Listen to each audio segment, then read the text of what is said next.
Hello friends, तर आज आपण बघूया पाटवडी रस्सा कसं बनवायचा ते.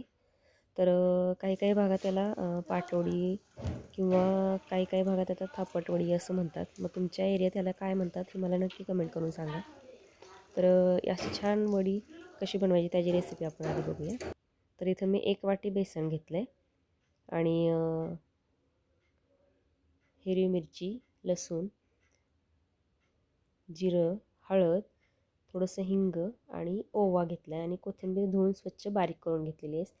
तर हिरवी मिरची तुमच्या आवडीनुसार टाका. तर इथं पाण्याचं प्रमाण मस्ट आहे.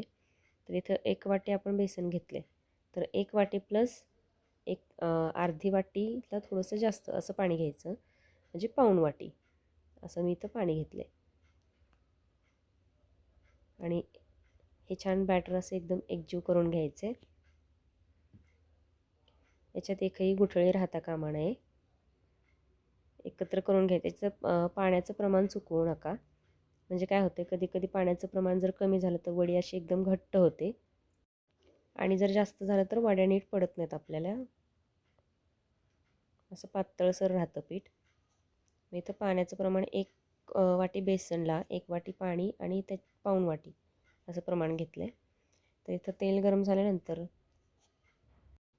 मोहरी टाकून घ्यायची आणि मगाशी जे साहित्य दाखवलं होतं, हिरवी मिरची, लसूण, ओवा, जिरं आणि ते सगळं वाटून घ्यायचे आणि त्यानंतर हळद आणि हिंग असं टाकून सगळं छान असं परतून घ्यायचे.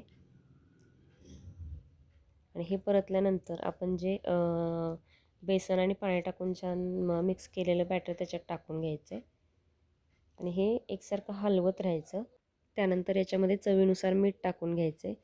मीठ टाकल्यानंतर एकत्र करायचे आणि गॅस आपण जास्त फास्ट ठेवायचा नाही आहे. मीडियम हीटवरच आपण ह्याला एकसारखं हलवत राहायचं. कारण काय होतं आहे, जर हलवलं नाही तर खाली हे तळाशी जाऊन बसतं आणि वडी अशी म्हणजे थोडंसं करपण्याची पण शक्यता असते, खाली लागतं पीठ.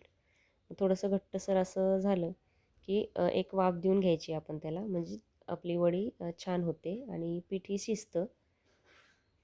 हे बघा, तुम्ही बघू शकताय.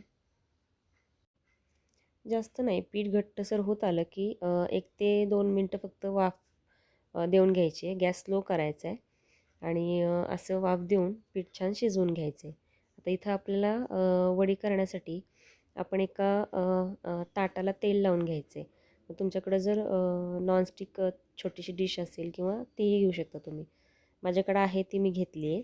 त्याला तेल लावून घेतलं आहे आणि हे गरमच वडीचं पीठ हे आपण त्याच्यावर टाकणार आहोत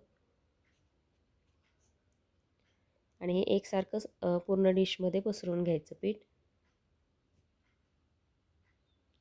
आणि थंड झाल्यानंतर वड्या पाडायला घ्यायच्या आणि याच्यावर छान आपण बारीक चिरलेली कोथिंबीर पसरून ठेवूया आत्ताच आणि थंड झालं की मग याच्या वड्या पाडून घ्यायच्या. तोपर्यंत आपण इथं रश्श्याची तयारी करू घेऊया. इथं मी ओलं खोबरं घेतलं आहे. ओलं खोबरं नसेल तर सुकं खोबरं पण चालेल. 2 मध्यम आकाराचे कांदे आणि अर्धा चमचा धणे आणि हे तिन्ही पण वस्तू आपण भाजून घेऊया. भाजून घेतल्यानंतर अद्रक, लसूण आणि कोथिंबीर, म्हणजे अद्रक थोडंसं घ्यायचं, लसूण आणि कोथिंबीर हे सगळे जिन्नस एकत्र वाटून घ्यायचे. म्हणजे हे छान असं तांबूसर भाजून घेऊया आधी.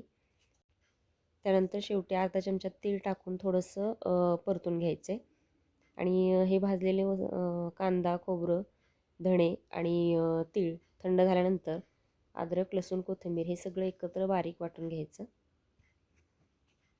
आता इथं कढईत तेल गरम झाल्यानंतर अर्धा चमचा मोहरी आणि आपण जे वाटण केले ते टाकून छान परतून घ्यायचं. हे वाटण एकदम बारीक केलेलं आहे बघा.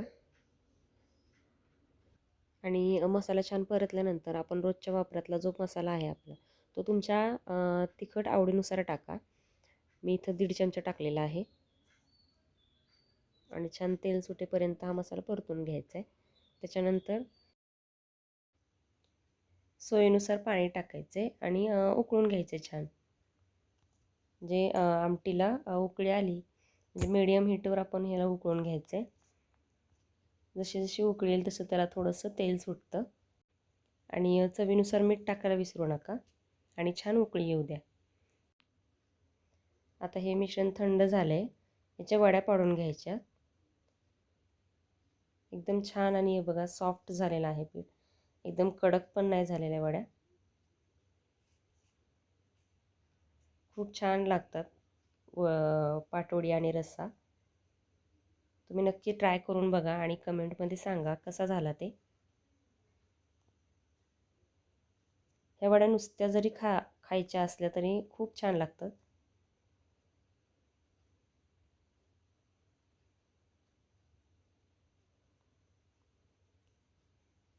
हे बघा मस्त असं एकदम सॉफ्ट झाल्यात त्या वड्या. तर नक्की ट्राय करून बघा आणि चॅनलवर नवीन असाल तर सबस्क्राईब करा.